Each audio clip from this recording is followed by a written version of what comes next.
So ayan guys, ready na. Ready na yung poultry na kargahan ulit. Ayan o.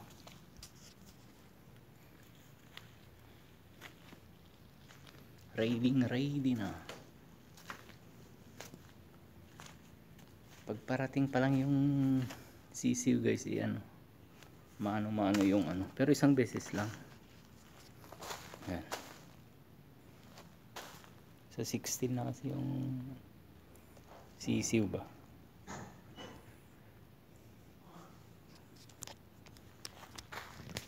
Ayan. Pawis.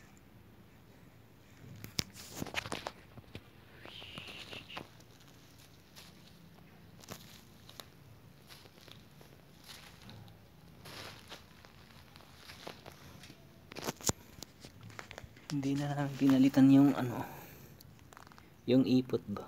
Inararo lang namin. Tapos inisprehan. Ganun lang.